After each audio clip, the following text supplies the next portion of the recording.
Good morning, everyone. My name is Greg McLawsen. I'm the Affidavit of Support lawyer.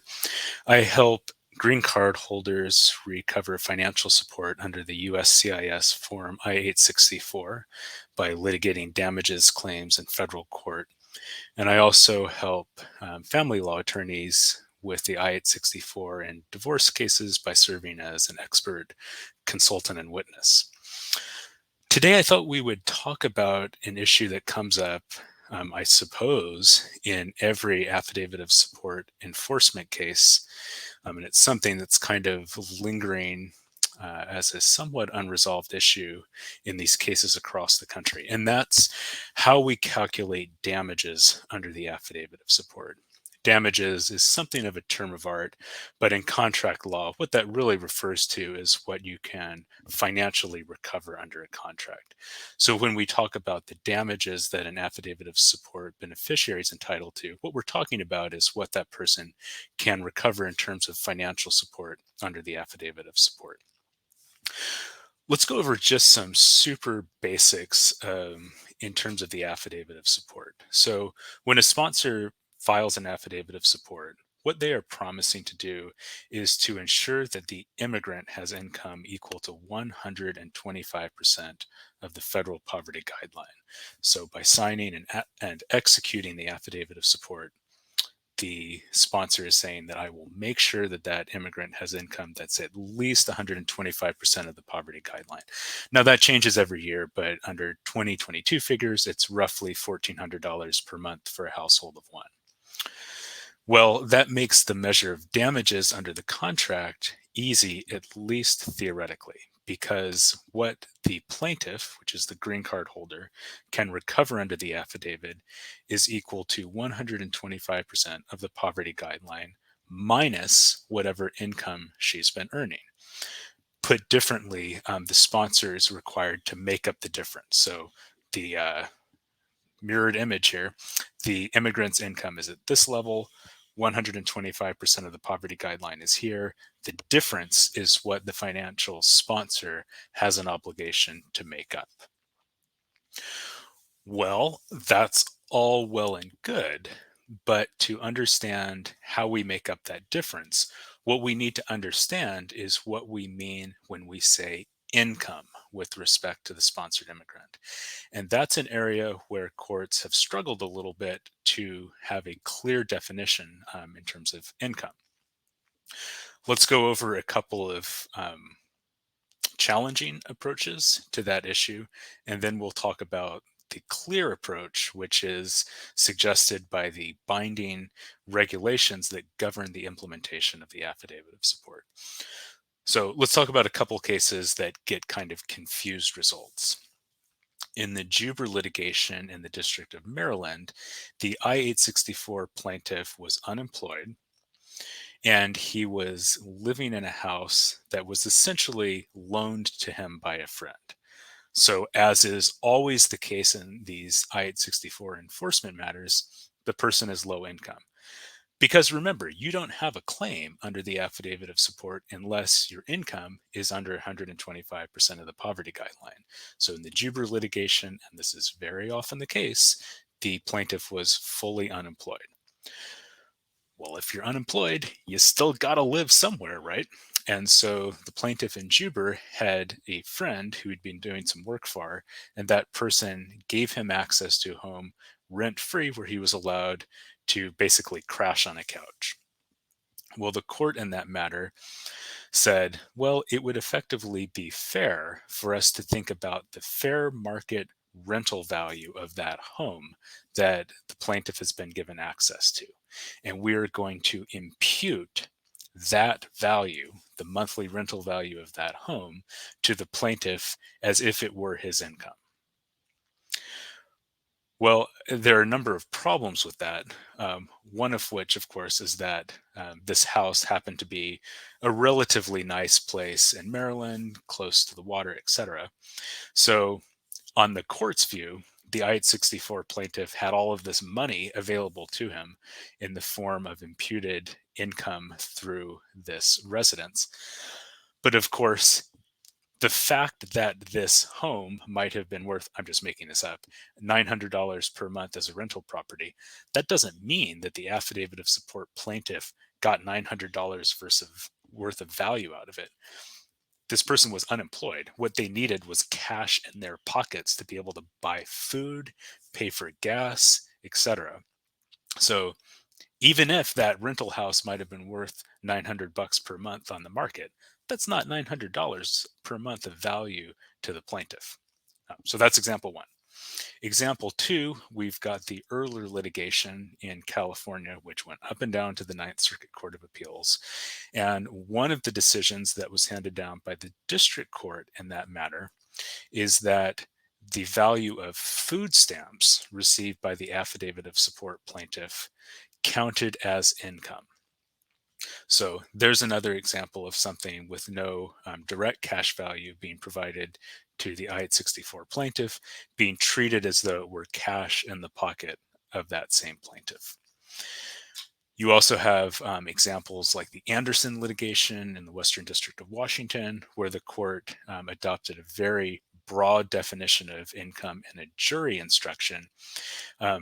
This isn't quite the definition that was used by the court. But basically, the court said anything of financial value that's being given to the affidavit of support plaintiff could potentially count as income. So maybe Anderson is like the high water mark in terms of how broad of a net the court would cast in terms of considering income for calculation of damages. So all of those cases, Anderson, Erler, and Juber, all take a very broad-based approach to thinking about what might qualify as income for an affidavit of support plaintiff. What courts are trying to do, and this is understandable in those cases, is to think broadly about what's fair. So the sponsor has an obligation to make sure that the immigrant has a certain level of income, and the courts say, well, let's think about what's fair in terms of what offsets that sponsor's obligation. So in the earlier litigation, if that immigrant is receiving food stamps, well, that court thought it was fair for that to reduce the amount of damages, the amount of money that the affidavit sponsor has to pay. Well, what's wrong with that approach? The fundamental issue is that courts, especially federal courts, aren't broadly tasked with doing what's fair. They're tasked with applying the law. And when it comes to the affidavit of support, claims under that contract are governed both by the terms of that contract and also by the Immigration and Nationality Act, because this contract, it's not like a private party contract. So, for example, if you hired somebody to do your roof, the terms of that contract are what you and the roofing company says, period. For the affidavit of support, this was created by an act of Congress. So the Immigration and Nationality Act at 8 U.S.C. Section 1183A has all of these rules about what the affidavit of support contains and about the terms that have meaning in that contract. That's one. Number two, like most areas of federal law, this statute is subsequently implemented by regulations that are codified by the agencies charged with administering immigration law. Now, because of the timeline of when the affidavit of support was created, these regulations were created by Immigration and Nationality Services, INS, which is no longer around. Those regulations are now under the auspices of USCIS. Doesn't matter. Bottom line is, the agency that is tasked with administering immigration law in the US has codified extensive regulations that take those broad terms in the immigration statute and give them a little bit more fine-grained understanding. Well, one of the provisions that the regulations dive into is the definition of income. 8 CFR section 213A.1 is this long laundry list of terms that have been defined when it comes to implementing the affidavit of support. One of them that's right there, clearly defined in the definitional section of 213A1, is income. The way that the immigration agency defines income is to mean taxable income. So X dollars counts as income for purposes of the affidavit of support if, under federal taxation law, it qualifies as taxable income for personal income returns purposes. What does that mean when it comes to thinking about damages under the affidavit of support? Well, let's take the Erler case. So plaintiff in Erler has been given a couch to crash on. Let's just stipulate that it's a nice couch on a nice house in a nice part of Maryland. Is Mr. Erler responsible for paying income tax on that couch? No, of course not. If you go to your friend Matt's house and you sleep on Matt's sofa for a month or 2 months or 2 years, you don't owe the IRS any money for that. That is not taxable income. What about the Erler case in California? If somebody's getting $400 of food stamps per month, is that taxable income? No, it is not. Food stamps aren't taxable. Well, you can see that this creates then a very justiciable, which means a standard that's very easily applied, a very justiciable standard for courts when it comes to assessing damages under the affidavit of support. Because what the court is going to look at, again, is simply for the dollars that are coming in for that I-864 plaintiff, are they subject to federal income tax? If the answer is yes, then they count as income and they offset damages owed by the affidavit sponsor. If those monies are not subject to federal income tax, then that's not income and it doesn't offset damages. This was recently addressed by one of the cases I litigated in the Western District of Washington here in Seattle called the Flores litigation. And in that case, the plaintiff had been receiving means-tested public benefits. That's a fancy name for programs like food stamps, and TANF, which is cash benefits. Actually, the plaintiff hadn't been receiving that. It was actually her U.S. citizen kids. But anyway, she had been receiving certain federally funded benefits. And she had also been facilitated a housing option through a domestic violence shelter run by Korean Women's Association. Shout out to Korean Women's Association. They do great work. I've worked with a bunch of their clients over the years. Now, if we had applied in that case, if the court had applied the sort of standard used in Juber, what result would we get? Well, the plaintiff is getting access to a shelter bed. Well, what's the fair market rental value of a shelter bed? My guess is not. My guess is that on the open market, folks probably don't pay a whole lot of money to stay in a domestic violence shelter, but it's not zero. So, let's say it's $100 a week or something like that. If you took the approach of the Juber court and you thought about, well, what's the fair market value of basically anything that this non-citizen is getting access to, well, the Juber court would reduce the damages that the plaintiff is entitled to by the value of the shelter bed. Both the Juber court and the Erler court in California would reduce her damages by the food stamp she's receiving, potentially by the TANF, which is cash benefits received by her family.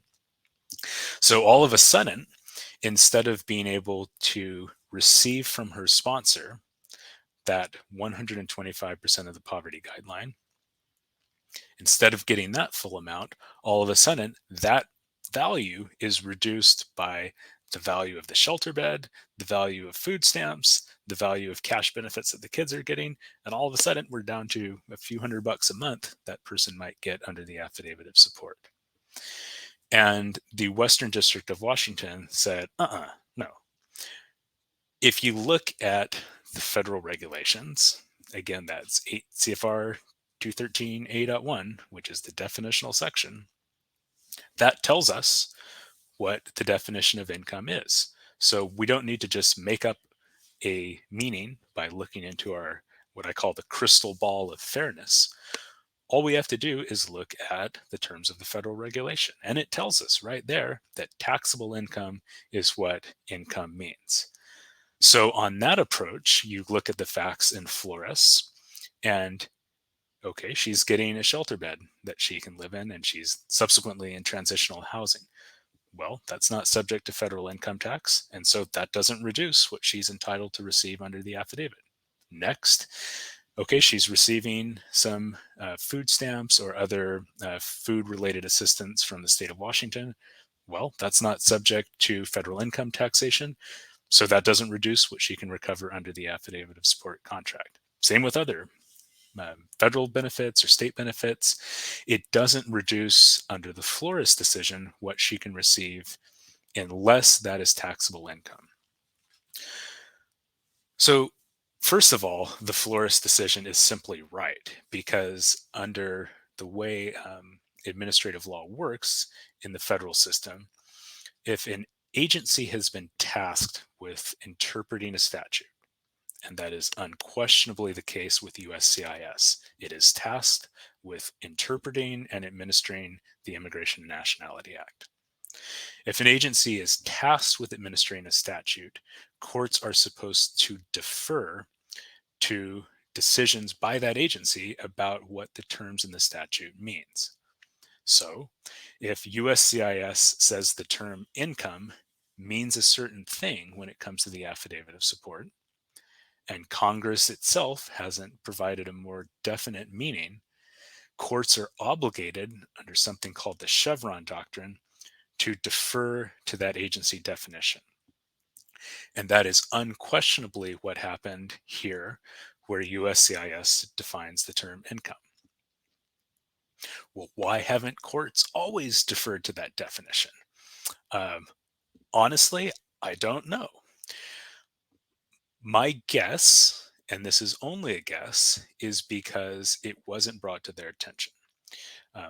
I believe I've looked at every federal case that's ever been litigated about the affidavit of support. And if you look at those cases, you'll find that 54 or so percent, so roughly the majority of plaintiffs, are self-represented.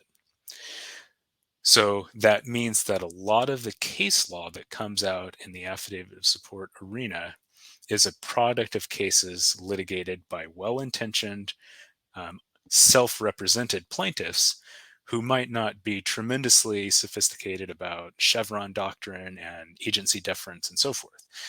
So my guess is that some of the cases that look at the calculation of damages involve courts that simply weren't presented with the argument that they needed to apply the agency definition in the Code of Regulations. That's my guess, is that the issue simply wasn't before the court.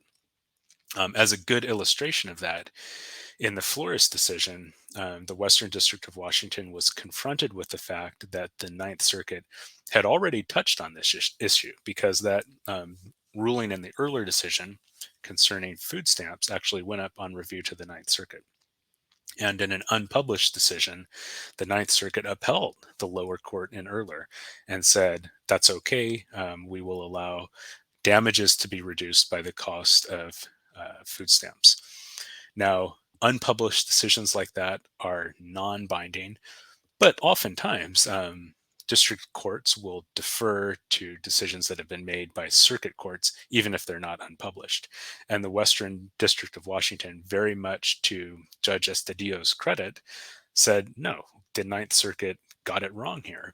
And it apparently didn't consider the definitional section of 8 CFR 213A1 when it thought about damages under the affidavit of support. So that's a great example of judicial independence. It's something akin to recognizing that the emperor has no clothes, and saying, albeit that this decision is dressed in the garb of a circuit decision, it was unpublished. And in this case, the Ninth Circuit, didn't consider the operative definition of income. The Flores decision was not the first court to arrive at that decision. We have litigated cases in the Northern District of Texas, the Sultana decision. There's a court case out of Minnesota, Federal District Court in Minnesota, called the Fakita litigation.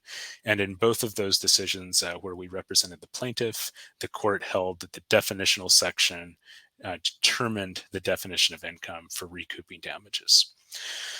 So I hope that we are entering an era of new clarity where it will be well established within the federal judiciary that when a plaintiff asserts a claim under the affidavit of support, we define income as taxable income, and that makes the calculation of damages easy because, at least in theory, we simply look at what that individual's taxable income has been during the sponsorship period, and that determines damages.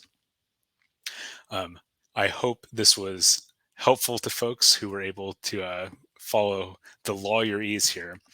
If you would like a clear English language interpretation of what I've tried to describe here, feel free to jump into the comments and I'm happy to answer follow-up questions. Again, my name is Greg McLawsen. I specialize in representing plaintiffs in federal litigation under the Affidavit of Support, and I'm happy to answer your Affidavit of Support related questions here or on our website, soundimmigration.com. Everybody have a great week.